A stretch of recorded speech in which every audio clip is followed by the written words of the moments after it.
Fato é que ontem, atenção, eu confirmei aqui, perguntei, o Grêmio que procurou o atleta, o Grêmio que procurou e o atleta pediu pra sair, ou o Cruzeiro que falou, é que pensando bem... Ô Grêmio, vem cá. Sabe aquele...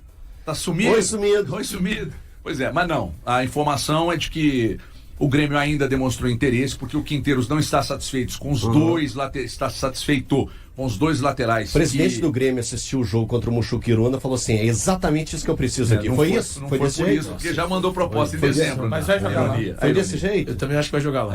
Foi desse jeito? Mas eu queria saber em que momento que foi a negociação. Você tem essa informação? Desde o ano passado, o interesse. O martelo. Aí, o que foi que pesou? Conversando hoje com uma fonte lá do Sul. A temporada toda o Cruzeiro tá mal.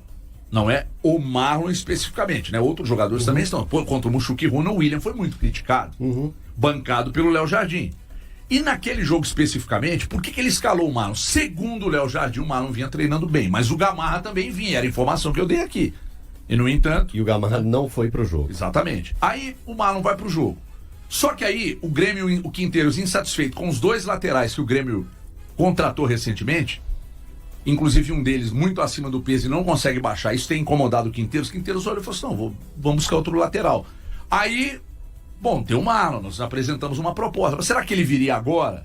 Aproveitando a janela de exceção, ligação pro Marlon, o Marlon falou, estou disposto. Isso, o Marlon isso ontem de manhã. Ontem, rapidamente, ontem de manhã. O Marlon desgastado aqui, torcida e Marlon e torcida, o Marlon falou, banzai, Danielson. E foi. Mas o que eu mandei pra você quando saiu a escalação do Cruzeiro? Você não lembra, não? Não lembro. A gente conversou antes do jogo. Sim, só um ponto pra completar essa informação. É sobre isso. Eu mandei assim pra você. HG, você consegue me explicar o que fez o Marlon se tornar o titular do jogo de hoje? Só uma coisa para complementar essa informação. O Cruzeiro, depois do jogo contra o Mushuquiruna, a diretoria do Cruzeiro não queria, em hipótese alguma, permanência. Não queria em hipótese alguma. Era desejo do Cruzeiro essa saída. Aconteceu algo mais do que o futebol? Não, futebol. Só futebol. Só o futebol no jogo de quarta? A verdade, gente, é que o Cruzeiro queria fazer a negociação com o Red Bull Bragantino em dezembro do ano passado. Muito. O Cruzeiro queria. E assim, eu tive acesso a algumas mensagens, troca de mensagens dessa época, em que, naquela ocasião, o Cruzeiro insistiu por algumas vezes para que o Marlon fosse e o Juninho Capixaba chegasse. Era desejo do Cruzeiro. Total. O Cruzeiro queria muito saída do Marlon já lá atrás. Não pela saída do Marlon em si, mas pela possibilidade de buscar um jogador que, na cabeça da diretoria do Cruzeiro, era superior ou superior ao Marlon. Então esse jogador já começou o ano em baixa no Cruzeiro. Sim, e ele sendo não quis visto sair. De cara torta. Isso, ele não quis sair. Beleza, mais informação. Ele, Marlon, não quis sair. E aí o Cruzeiro falou, e aí, Marlon? O Red Bull Bragantino topou. Aliás, uma loucura que o Red Bull Bragantino... De verdade, credenciá-lo a ser titular no jogo contra o Mushuquiruna, pra mim, é um absurdo em toda essa composição do que já foi passado. Tá, então vamos lá, então, pra confrontar um pouco do seu absurdo. Falar da parte do Cruzeiro. O Cruzeiro, a instituição, pra mim, perdeu o time de negociar o Marlon. Perdeu o time de negociar o Marlon. O Marlon não fez um segundo semestre de 2024, como outros não fizeram, mas acho que o principal do Marlon, além do campo, jogo contra o Flamengo, aquela questão da barreira que sai, são várias situações que vão irritando o jogador. O jogo contra o Bahia, aos 37 minutos, quando ele não consegue perseguir o Ademir, o Ademir acaba fazendo a jogada, cruza, o Bahia empata, um jogo que acaba sendo fundamental para a perda da vaga na pré-Libertadores para o Cruzeiro. São outros vários episódios, curtidas em publicações do Grêmio. Aliás, eu imagino a cena do Marlon descendo no aeroporto de Porto Alegre e correndo para a arena do Grêmio como Montoya estava correndo naquele reality. Alguém vai precisar, o empresário vai precisar de gritar para ele e falar, Marlon, por favor, Marlon, porque assim que ele descer no aeroporto de Porto Alegre, quando falarem com ele, a direção da arena do Grêmio é para cá, vai realizar o sonho da grande vida. Sim, está, de fato está. Vai realizar, porque interagiu durante vários tempos com publicações do Grêmio. Não, eu só tô falando. Flerte correspondido, então? Isso, finalmente, cara. Deu match? Deu match. É quando o cara finalmente, depois de adulto, consegue se relacionar com aquela menina Da escola. da escola que praticava bullying com ele e que não olha. É o que está acontecendo na vida do Marlon. Para confrontar o absurdo. Marlon, por favor, alguém vai ter que parar de correr esse rapaz. Absurdo, Elton. Quais dos outros 2 jogadores jogaram nota 6, pelo menos, nesse período que o Marlon ficou no banco de reservas? O Jardim, ele colocou o Marlon levando em consideração os treinos. Eu não tenho acesso àquilo que o Marlon estava fazendo nos treinos. Se você tiver, tudo bem. Falar que, se você tiver alguma informação, o Marlon vinha mal nos treinos e o Jardim acabou proporcionando uma oportunidade para ele. Lembrando que ele não jogou. Foi a primeira e única partida do Marlon com o Jardim, com uma equipe principal. O jogo que ele jogou com o Jardim foi exatamente no dia 12 de fevereiro, quando o Jardim estreou contra o Democrata de Governador Valadares. Repito, o erro para mim é do Cruzeiro, que perdeu o time.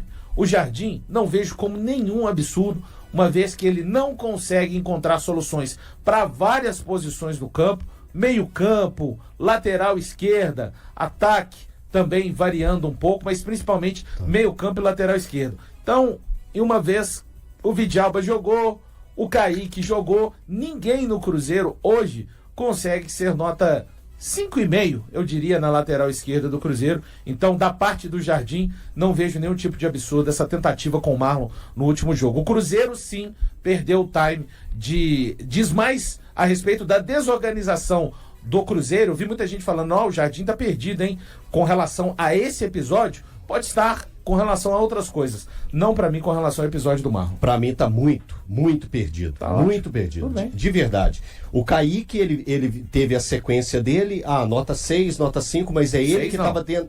Beleza, que seja 4. A do Marlon era 0, porque ele nem atuava. Isso. Nem atuava. E já vinha com isso, com esse currículo vasto aí que você deu. Até cortou meu áudio aqui, ó. Aí é loucura.